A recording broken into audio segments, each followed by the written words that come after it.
Bonjour à toutes et à tous. Je vous invite à me suivre dans une nouvelle aventure parce que je me lance sur YouTube. À mon âge, je ne veux plus me remarier. L'amour n'est plus une nécessité. En une seule phrase, Sophie Davant a fait vaciller tout un pays.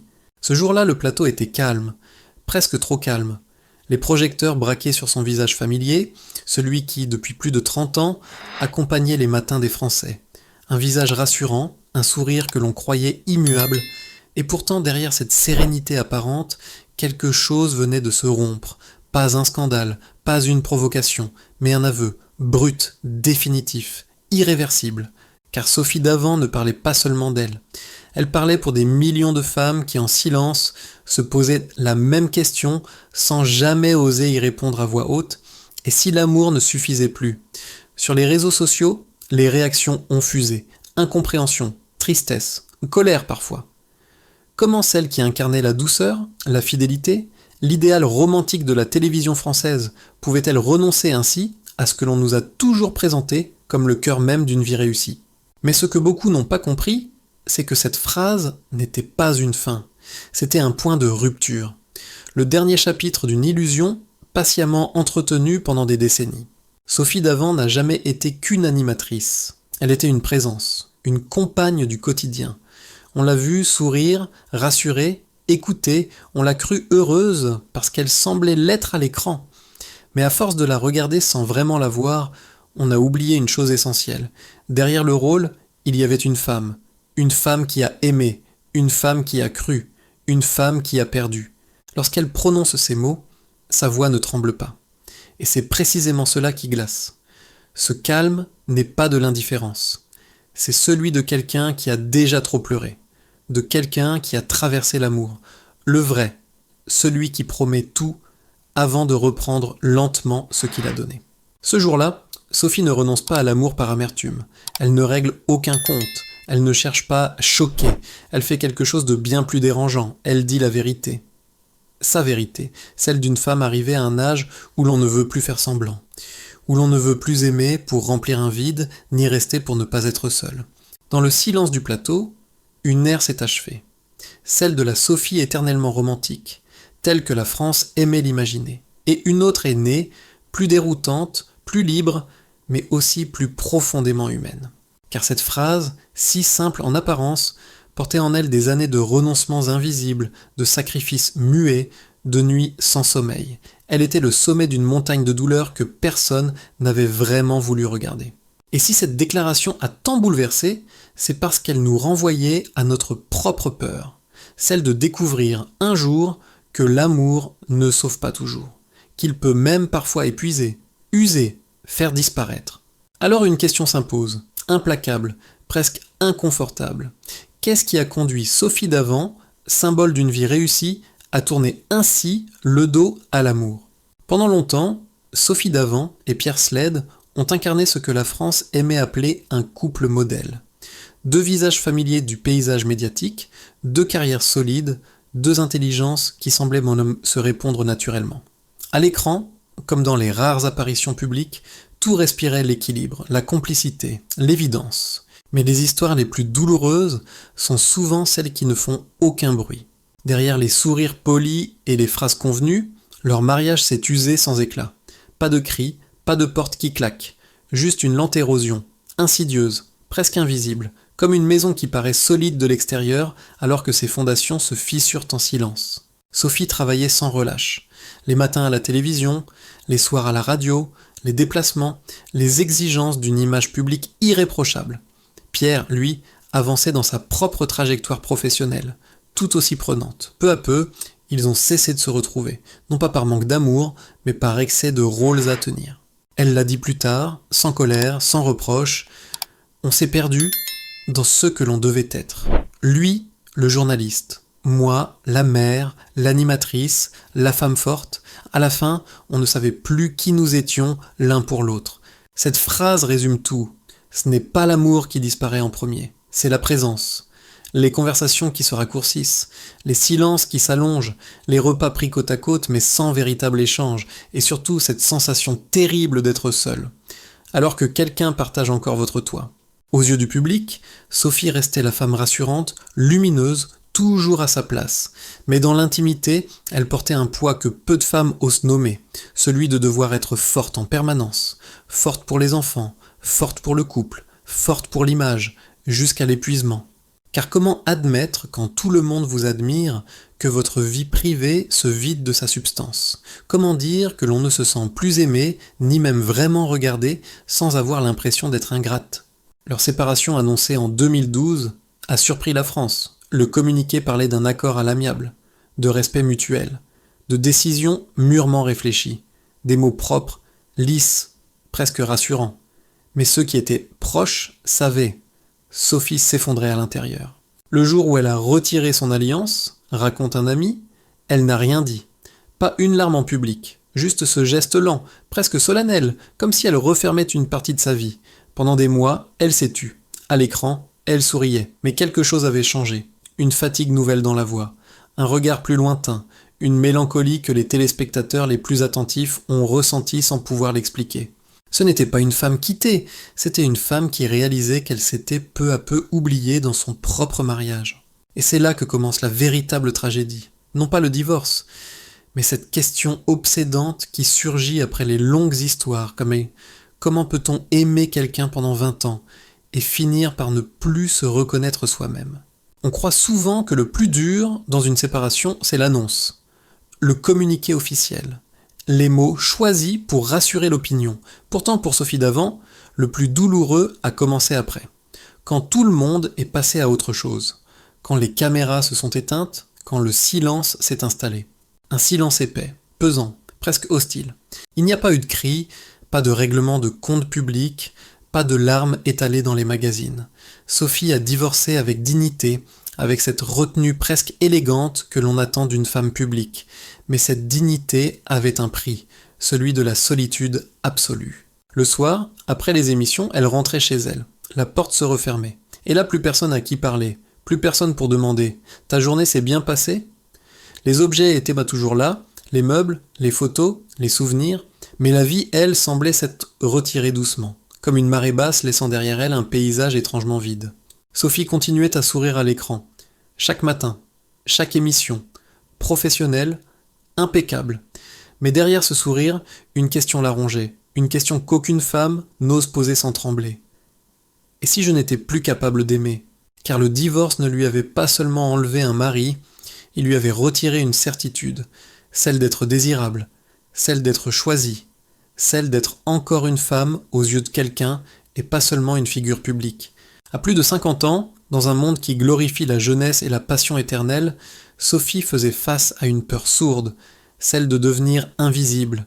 Invisible émotionnellement, invisible amoureusement, invisible tout court. Elle ne s'est pas effondrée publiquement. Non, elle a fait pire. Elle s'est tue. Pendant des mois, elle a tout gardé à l'intérieur. Les regrets, les doutes, les nuits sans sommeil, les matins où se lever demandait un effort immense. Car quand l'amour disparaît après 20 ans, ce n'est pas seulement une relation qui s'achève. C'est une identité qui se fissure. Certains soirs, racontent des proches, Sophie restait assise dans le salon, la télévision allumée sans vraiment regarder. Elle écoutait des voix, comme pour combler un vide qu'elle n'osait pas nommer. Elle, qui passait sa vie à écouter les autres, ne trouvait plus personne pour entendre sa propre douleur. Et pourtant, chaque jour, elle retournait travailler, comme si de rien n'était. La télévision ne pardonne pas la fragilité. Alors elle a appris à masquer la sienne, à transformer la tristesse en douceur, la fatigue en bienveillance. Mais les téléspectateurs les plus sensibles ont senti le changement, une voix légèrement plus grave, un regard plus profond, comme si Sophie parlait désormais depuis un endroit plus sombre, plus vrai aussi.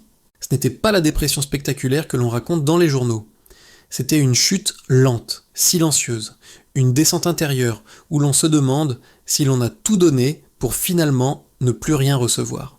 Et c'est là que la douleur a pris une autre forme, plus insidieuse. Ce n'était plus la perte de l'homme aimé qui faisait le plus mal.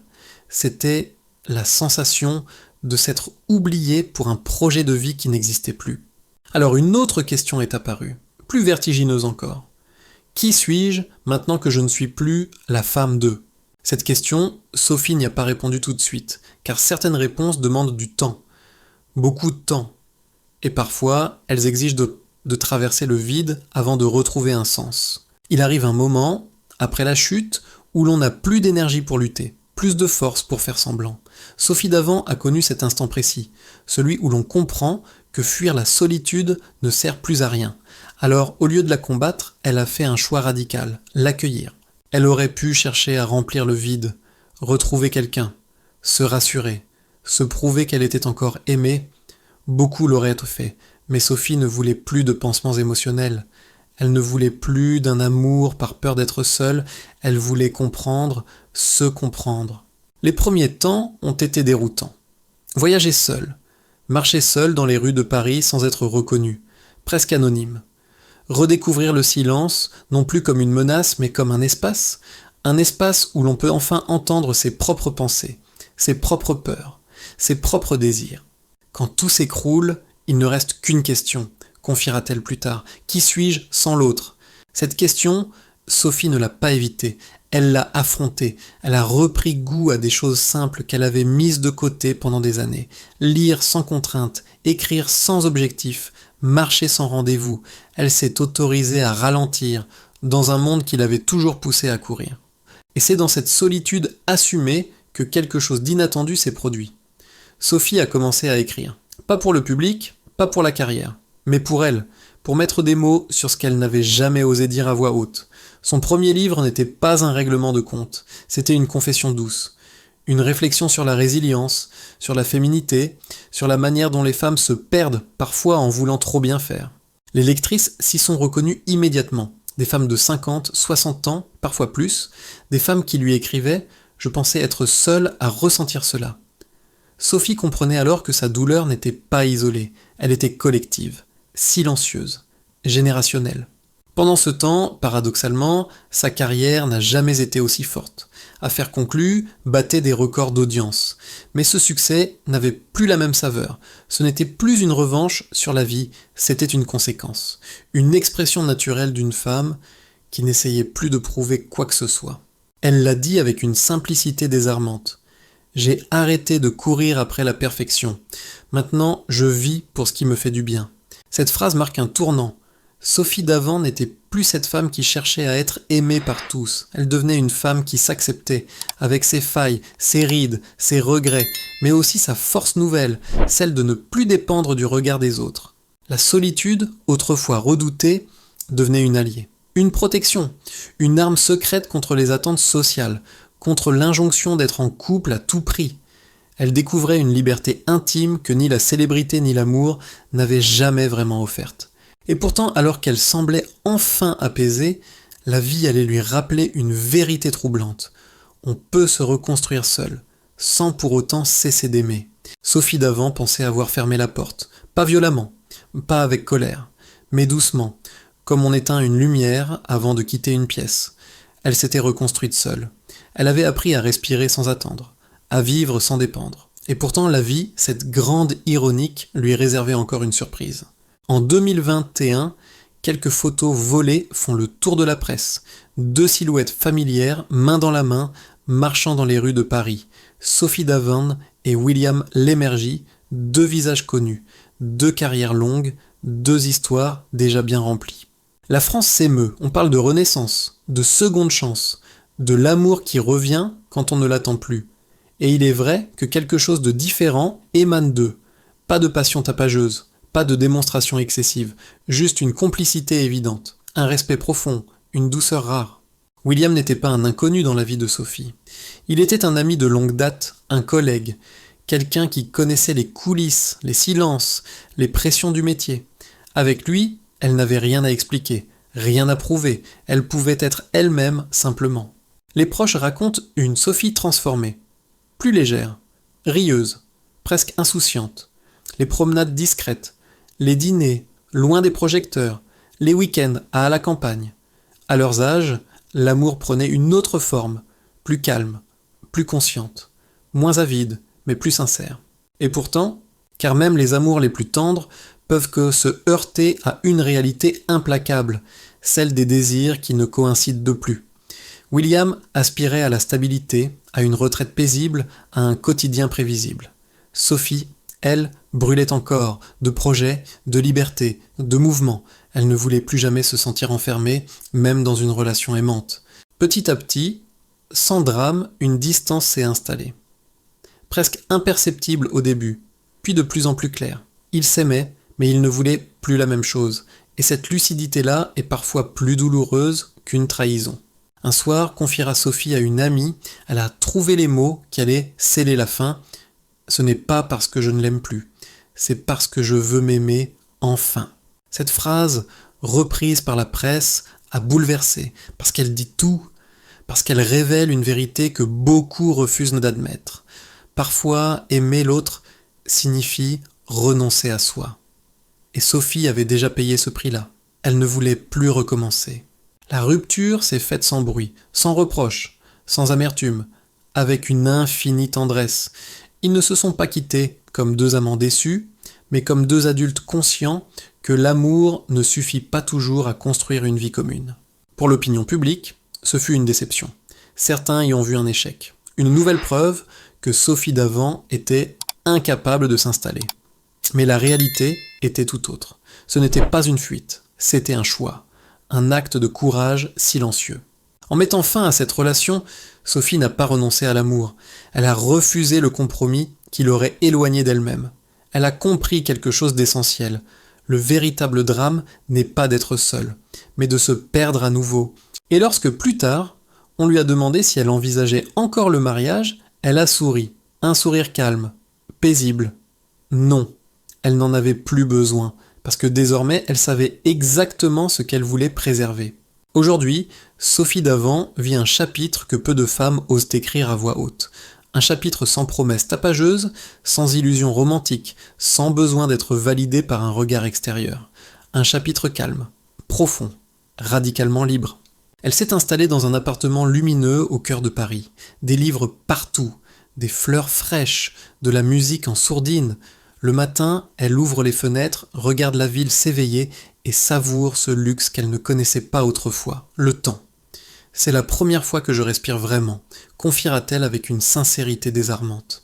Sophie ne court plus, elle ne prouve plus, elle ne séduit plus pour exister, elle vit. Et cette simplicité, paradoxalement, est devenue sa plus grande force. Ses enfants, Nicolas et Valentine, occupent désormais une place centrale. Longtemps mise à l'épreuve par des horaires impossibles et la pression du métier, leur relation s'est apaisée. Elle n'est plus seulement la mère fatiguée, toujours pressée, toujours absente, elle est présente, disponible, vraie. Il me voit enfin heureuse, pas seulement forte, dit-elle en souriant. Professionnellement, Sophie n'a rien abandonné, elle a transformé. La télévision n'est plus un combat, mais un espace de transmission. À la radio, dans ses livres, lors de conférences, elle parle peu d'audience ou de carrière. Elle parle de fragilité, de doute, de nuit blanche, de ce moment précis où l'on comprend que vieillir n'est pas une défaite mais une victoire. Son dernier livre, centré sur la liberté féminine après 50 ans, a touché une corde sensible. Des centaines de lettres lui sont parvenues. Des femmes qui écrivent « Grâce à vous, je n'ai plus honte d'être seule ». Ces mots, Sophie les garde précieusement, parce qu'ils donnent un sens à tout ce qu'elle a traversé. Quand on lui demande si elle pense encore au mariage, elle éclate de rire. Pas un rire amer, un rire léger. Je n'ai plus besoin d'un témoin pour prouver que j'existe. Cette phrase résume tout. Sophie d'avant n'attend plus qu'on la complète. Elle est complète. Elle a compris que l'amour le plus durable n'est pas toujours celui que l'on reçoit, mais celui que l'on s'accorde enfin. Avec le temps, elle est devenue bien plus qu'une animatrice. Elle est une voix, un symbole, une amie invisible dans le salon de millions de Français. Une femme qui a osé dire non là où l'on attendait un oui, qui a choisi la paix plutôt que la promesse, la vérité plutôt que le paraître. Ce qui fascine aujourd'hui, ce n'est pas ce qu'elle a perdu, c'est ce qu'elle a gagné, une sérénité rare, une liberté tranquille, une dignité qui ne cherche plus à convaincre. Dans une récente interview, elle a murmuré une phrase qui a bouleversé ceux qui l'écoutaient. Ce que je croyais être la fin de ma vie amoureuse était en réalité le début de ma liberté. Et peut-être est-ce là le véritable message de Sophie d'avant. On peut tout perdre et pourtant se retrouver. On peut aimer sans se posséder. On peut être seul sans être vide. Alors, une question demeure. Une question que cette histoire nous renvoie, à chacun, intimement. Et si le plus grand courage n'était pas de recommencer à aimer, mais d'oser enfin se choisir? Si cette histoire vous a touché, si vous vous êtes reconnu dans le parcours de Sophie d'avant, laissez un commentaire. Dites-nous, à partir de quel moment de la vie a-t-on le droit de vivre pour soi? N'oubliez pas de liker la vidéo, de la partager à quelqu'un qui en aurait besoin et de vous abonner à la chaîne pour ne manquer aucune de nos histoires sur ces femmes et ces hommes qui ont osé se réinventer. Parce qu'ici, nous ne racontons pas des célébrités, nous racontons des vies